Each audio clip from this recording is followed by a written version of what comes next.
दोस्तों 5 सेकंड के लिए सब कुछ भूल जाइए और बस ये देखिए।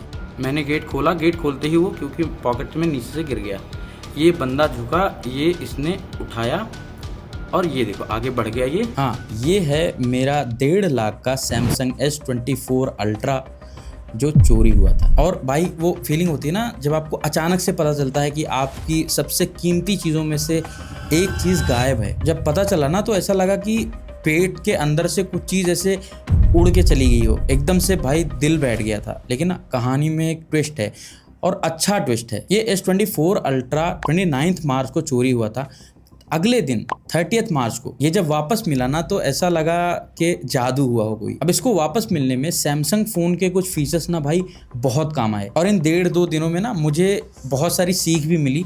तो वो सब भी आपके साथ शेयर करूंगा और साथ ही वो फीचर्स भी बताऊंगा जिससे आप अपने सैमसंग फ़ोन को सिक्योर रख सकते हैं, सेफ रख सकते हैं। तो इस वाली वीडियो को मैं 3 भागों में बांट के आपको बताऊंगा और ध्यान से देखना। यदि आपके पास महंगा फ़ोन हो या सस्ता फ़ोन भी हो तो इस वीडियो को गलती से भी स्किप मत करिएगा। तो पार्ट 1 रहेगा फ़ोन चोरी कैसे हुआ, पार्ट 2 रहेगा कि फ़ोन वापस कैसे मिला और पार्ट 3 रहेगा यूजफुल फीचर्स जो इसके अंदर थे जिनकी वजह से इस फोन को रिकवर करने में हमें हेल्प हुई। तो सर्वप्रथम फोन चोरी कैसे हुआ ये बताता हूँ। अब इस कहानी का जो प्रारंभ होता है ना वो मेरी एक गलती से होता है। अभी जो आपने सीसीटीवी फुटेज देखा ना इसके जस्ट 2-3 मिनट पहले ही मुझे कॉल आई थी। मैं कार में बैठा था तो फोन मैंने ऐसे पॉकेट से निकाला, कॉल पे बात करी, उसके बाद फोन पॉकेट में रख रहा था तो सीट बेल्ट लगी हुई थी तो पॉकेट में ये फोन गया नहीं तो मैंने सीट पे ही रख दिया और फोन पता नहीं कैसे फिसल के कार के गेट के पास गिर गया हुआ धीरे से। और यहाँ पे मैंने जैसे ही कार का दरवाजा ओपन किया ना तो फोन धीरे से नीचे गिर गया और जस्ट मेरे पीछे ये भाई साहब आ रहे थे, इन्होंने फोन उठा लिया। साफ साफ दिख रहा है कि इनको पता था कि फोन कहाँ से गिरा है और इन्होंने फोन को उठा लिया। और इसके बाद 5-7 मिनट लगे होंगे, हम घर चले गए और जैसे ही मेरा हाथ मेरी बाई पॉकेट पे गया ना तो भाई साहब सन्नाटा, S24 अल्ट्रा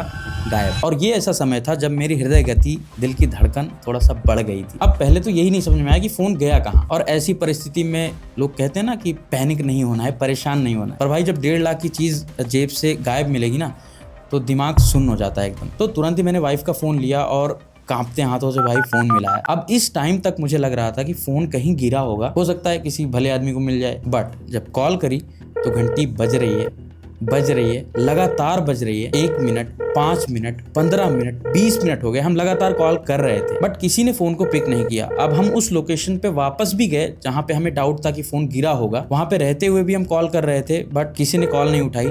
तब समझ में आ गया था कि भाई इसको ना किसी ने तो उठा लिया है और जिसने भी उठाया है उसका लौटाने का इरादा तो बिल्कुल नहीं है। फिर मैं तुरंत घर आया, सैमसंग फाइंड की वेबसाइट ओपन करी, सेम सैमसंग अकाउंट लॉगिन किया जो कि मेरे S24 अल्ट्रा में लॉगिन था और यहाँ पे सर्वप्रथम हमने लॉस्ट मोड को एक्टिवेट किया। अब फोन चोरी या लॉस्ट के केस में ना ये बहुत महत्वपूर्ण, बहुत इंपॉर्टेंट सेटिंग है तो इसको ध्यान से देखना आप। अब इस मोड से आप कई चीजें कर सकते हैं। सबसे पहले तो आप अपने फोन में एक स्ट्रॉन्ग अनलॉक पिन सेट कर सकते हैं, ये आपके नॉर्मल फोन लॉक से थोड़ा अलग भी हो सकता है। और दूसरा इसमें सेकेंडरी नंबर डाल सकते हैं, तो मैंने अपनी वाइफ का नंबर इसमें ऐड कर दिया था। और सबसे इंपॉर्टेंट यहाँ पे एक कस्टम मैसेज का ऑप्शन आता है। जैसे मैंने तो सिंपल यहाँ पे लिख दिया था कि ये फोन चोरी का है, एग्जैक्टली यही लिखा था। अब यहाँ पे जो भी डिटेल्स आप लिखेंगे ना ये आपके फोन की लॉक स्क्रीन पे निरंतर लगातार दिखती रहेंगी। तो मान लीजिए चोर आपके फोन को लेके कहीं बेचने जाता है ना शॉप पे या किसी से और बोलता है कि भाई मैं इसका पिन भूल गया हूँ, अनलॉक नहीं हो पा रहा है, तो फोन की लॉक स्क्रीन देख के ही कोई भी समझ जाएगा कि हाँ भाई ये फोन चोरी का है और उसमें ऑनर का नंबर भी लिखा रहेगा। तो ये इनेबल करने के बाद ना यहीं पे सैमसंग फाइंड में ही एक्सटेंड बैटरी लाइफ का एक ऑप्शन मिलता है। अभी आपके फोन को मैक्सिमम बैटरी सेविंग मोड पे रखता है जिससे कि आपका फोन ज्यादा से ज्यादा टाइम तक के लिए ऑन रह सके। अब यहाँ पे ध्यान दीजिएगा कि ये फीचर तभी काम करता है जब आपका फोन इंटरनेट से कनेक्टेड होगा। अब क्योंकि सैमसंग फोन जब लॉक रहते हैं तो इनको आसानी से ऑफ नहीं किया जा सकता। ये लॉक, नेटवर्क एंड सिक्योरिटी वाली सेटिंग्स ऑन रहती है सैमसंग फोन में बाय डिफॉल्ट, तो आप इनको पावर बटन से ऑफ नहीं कर सकते। की कॉम्बिनेशन भी ट्राई करेंगे तब भी आपका फोन रीस्टार्ट होगा ना कि ऑफ होगा। ऑफ करने के लिए आपका फिंगरप्रिंट या फिर पिन रिक्वायर्ड होता है। अब ये वाली सेटिंग तो भाई सैमसंग के अलावा भी बहुत सी ब्रांड्स दे रही हैं और आपको इनेबल भी रखनी चाहिए। आगे ऐसी और सेटिंग्स भी बताऊंगा जो आपके फोन को थोड़ा सेफ एंड सिक्योर रखने में हेल्प करेंगी। खैर ये सब हम कर रहे थे और अचानक से वो हुआ जिसका हमें डर था बहुत देर से। अब की बार जब हमने कॉल करी तो ये आवाज आई, नंबर से आप संपर्क करना चाहते हैं वह अभी स्विच ऑफ है, कृपया कुछ समय पश्चात प्रयास करें। अब इस पॉइंट पे ना मुझे लगा कि भाई अब तो सब खत्म। इस फोन में 2 सिम पड़ी हुई थी और दोनों स्विच ऑफ आने लगी, यानी कि उसने सिम निकाल दिया। अब क्योंकि मुझे ये तो पता था कि फोन को ऑफ तो नहीं कर पाएगा बट हाँ सिम तो निकाल सकता है। बट जैसे मेरे पास ये फोन है तो इसका कोई सिम ना निकाल पाए इसका भी जुगाड़ है। लेकिन इसी बीच ना सैमसंग के फाइंड मैप में एक उम्मीद की किरण दिखी भाई। अब तक चोरी के लगभग 40 से 50 मिनट हो चुके थे और अब सैमसंग फाइंड के मैप में हमारे फोन की लोकेशन दिखने लगी। और मजे की बात, फोन हमारा हमारी सोसाइटी के अंदर ही दिख रहा था। अब क्योंकि इस वाले फोन में अल्ट्रा वाइड बैंड चिप होती है ना, तो ये दूसरे सैमसंग डिवाइसेस के साथ कनेक्ट होके अपनी लोकेशन भेज सकता है, भले ही ये नेट से कनेक्टेड हो या ना हो। तो इसने जो लोकेशन दिखाई, हम भाग कर वहां पहुंचे। प्रेसिजन फाइंडिंग वाला फीचर भी मैंने ट्राई किया, उसमें नहीं मिला। रिंग करने का भी ऑप्शन आता है इसमें, वो भी किया, रिंग नहीं बजी। तो यहाँ पे भी हमारे हाथ ना निराशा ही लगी थी। और इसके जस्ट थोड़ी देर बाद हमारे फ़ोन की लोकेशन हमारे सोसाइटी के मेन गेट पे दिखी और हम वहाँ पहुँच ही रहे थे और लोकेशन को मैं रिफ्रेश कर रहा था बार बार। तो हमारे गेट पहुँचने से पहले ही आगे एक गोल चक्कर है, वहाँ की लोकेशन मिली। मुश्किल से 2 मिनट बाद एक मेन गोल चक्कर है, वहाँ की लोकेशन मिली। तो हमें समझ में आ गया था कि हाँ भाई, फ़ोन अब यहाँ से दूर जा रहा है। तो अब तक हमें 2 बातें पता चल गई थी। पहला कि फ़ोन जिसने भी पिक किया है वो हमारी सोसाइटी के अंदर आया था, और दूसरी बात कि भाई डिवाइस अब मूविंग में है, मतलब जिसने भी फ़ोन पिक किया है वो कहीं जा रहा है। अब पहले हमें लगा कि हमारी सोसाइटी के ही किसी बंदे को फ़ोन मिल गया है और हो सकता है वो फ़ोन लेके अपने घर आया होगा और लगा होगा कि भाई चलो इसका लॉक वॉक तुड़वाते हैं या जो भी करना हो, तो कहीं मोबाइल शॉप में जा रहा होगा, ऐसा हमें लगा। अब हमारे पास ऐसे बहुत ज़्यादा कोई ऑप्शन नहीं था, हम बस वेट कर रहे थे। सैमसंग फाइंड में जो मैप है उसको बार बार रिफ्रेश कर रहे थे, देख रहे थे, लोकेशन दिख रही थी थोड़ी थोड़ी देर बाद। और लगभग आधे घंटे बाद नोएडा सेक्टर 51 की एक लोकेशन आई जहाँ पे फ़ोन जाके स्टेबल रहा। वहाँ पे मोबाइल शॉप भी हैं काफ़ी ज़्यादा। तो मुझे ऐसा उस टाइम पे लग रहा था कि शायद ये किसी मोबाइल शॉप पे गया होगा, फ़ोन बेचने का ट्राई कर रहा होगा या फिर लॉक तुड़वाने का ट्राई कर रहा होगा। मुझे उस टाइम यही लगा था। और यकीन मानिए मैं कुछ नहीं कर रहा था। एक तो मूड बहुत ज़्यादा ख़राब था, पहली बात।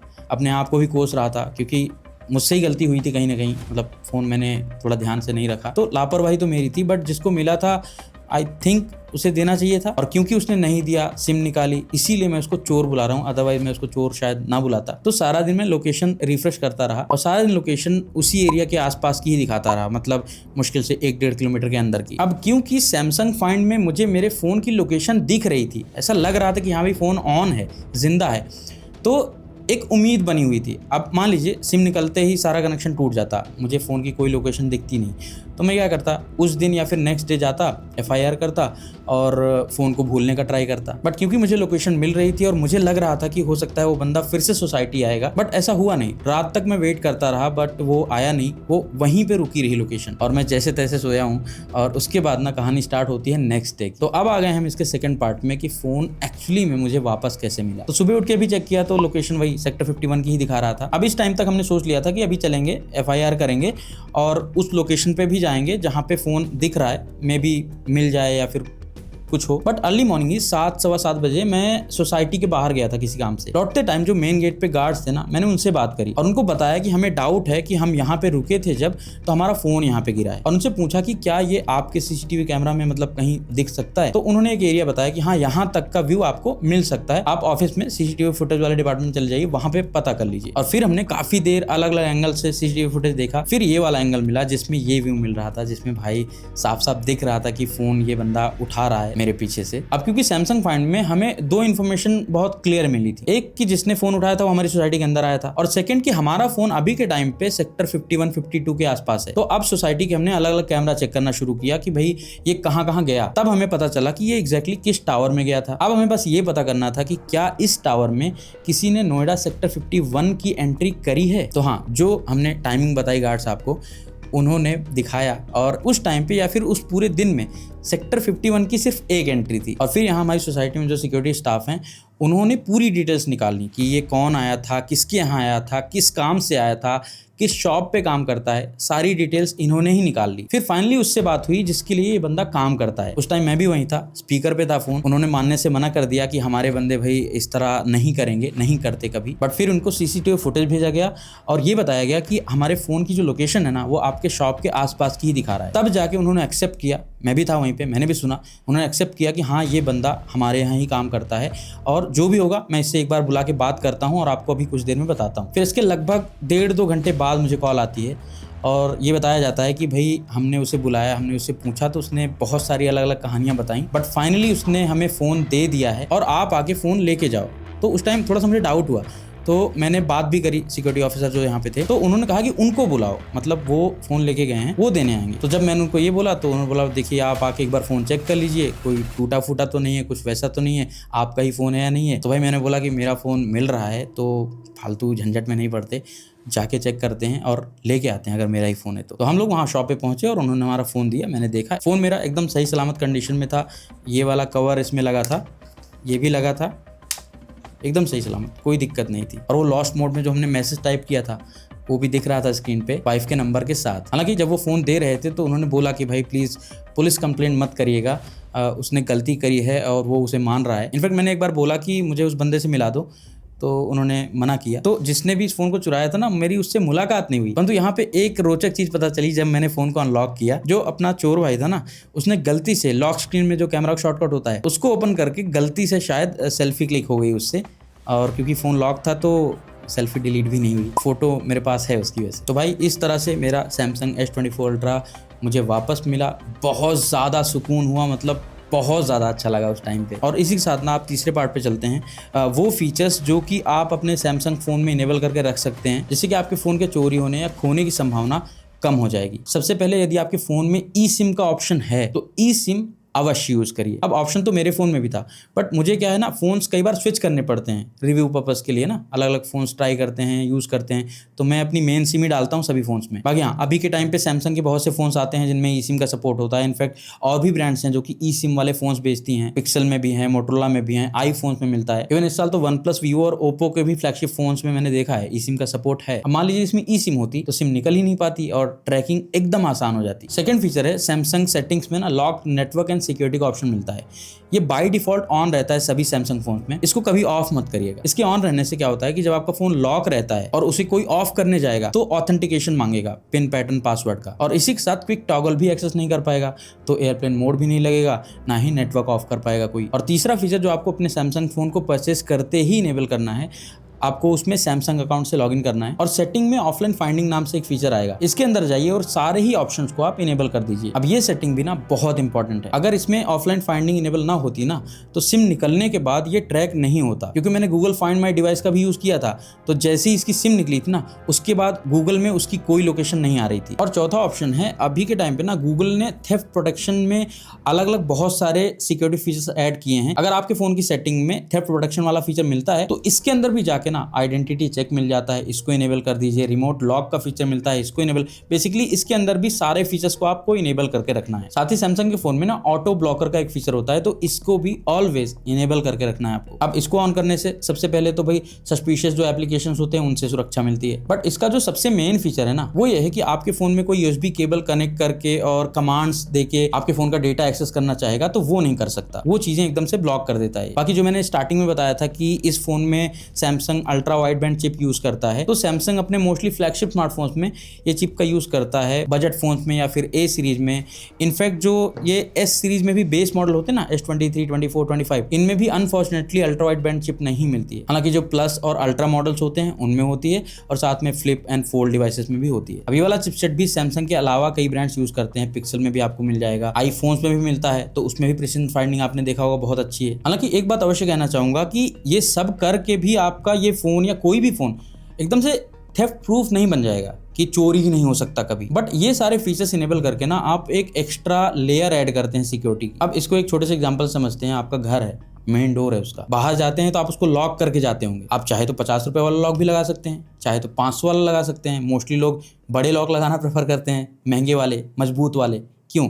थोड़े तो वो भी जा सकते हैं, 50 वाला भी टूटेगा, वो भी टूटेगा, बट हम प्रेफर करते हैं कि अपने साइड से चीज़ों को सेफ एंड सिक्योर रखें। तो ये फीचर्स भी वैसे ही काम करते हैं कि भाई आपने चीज़ें इनेबल कर दी, सारे फीचर्स को ले लिए, आपकी हेल्प होगी, डेफिनेटली होगी। मेरे केस में मैं बोल सकता हूँ कि इस फीचर ने भाई मेरी बहुत हेल्प करी है। यदि ये फीचर नहीं होता, मुझे मेरे फोन की लोकेशन नहीं दिख रही होती, तो मैं संभवतः पहले दिन ही उम्मीद छोड़ चुका होता। तो अब आप कोई महंगा फोन यूज करते हैं तो उसमें ज्यादा फीचर्स मिल जाते हैं, सस्ते फोन यूज करते हैं तो उसमें भी फीचर्स मिलते हैं, थोड़ा कम हो सकते हैं, बट फीचर्स उसमें भी सेफ्टी के मिलते हैं। तो मेरा बस ये पॉइंट है कि आप वीडियोस देखते हैं, बहुत सारी इन्फॉर्मेशन आपको मिल जाती होगी ना सेफ्टी सिक्योरिटी से रिलेटेड स्मार्टफोन्स की, तो उनको देखिए और अपने फोन को ज्यादा से ज्यादा सिक्योर बनाने का ट्राई करिए। जो फीचर्स आपके फोन में हैं उनको इनेबल रखिए, और सबसे इंपॉर्टेंट उन फीचर्स को कब और कैसे यूज करना है इसके बारे में भी थोड़ा वीडियोस देख सकते हैं। अब जब मेरा फ़ोन चोरी हुआ था तो मैं भी घबराया था, मैं भी परेशान हुआ था। ये नॉर्मल है, आपका भी फ़ोन चोरी होगा तो भाई आपको भी खराब लगेगा, चाहे सस्ता हो या फिर महंगा हो। हम बस अपने साइड से जो कर सकते हैं वो करते हैं। इनफैक्ट इस वीडियो को ना मैंने एक शॉर्ट फॉर्म में वीडियो बनाया था, इंस्टाग्राम पे डाला था, उस पर व्यूज़ भी काफ़ी अच्छे है। वहाँ पे बहुत से लोग कमेंट कर रहे हैं कि भाई उसने चोरी नहीं करी, फ़ोन उसको गिरा मिला।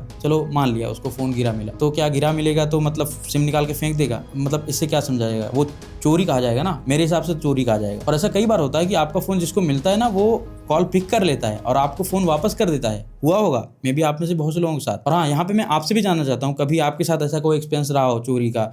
आपको फ़ोन मिला, नहीं मिला, क्या कंडीशन कैसी रही, वो आप बता सकते हैं कमेंट्स में। और अब फाइनली मैं आपसे जानना चाहता हूँ कि आपके पास कौन सी ब्रांड का कौन सा स्मार्टफोन है, आप कमेंट कर सकते हैं। मैं ट्राई करूँगा ज़्यादा से ज़्यादा फ़ोन्स की ना सेफ्टी सिक्योरिटी फीचर्स को निकाल के उनके बारे में चाहे हम पिन कमेंट में या फिर डिस्क्रिप्शन में डिटेल्स ऐड कर दूँ, ताकि उसको आप इनेबल कर सकें। बाकी वीडियो अच्छी लगी हो, जानकारी कुछ मिली हो आपको, तो आप वीडियो को लाइक कर सकते हैं, चैनल को सब्सक्राइब कर सकते हैं और हम मिलेंगे आपसे अगले वीडियो में। नमस्कार।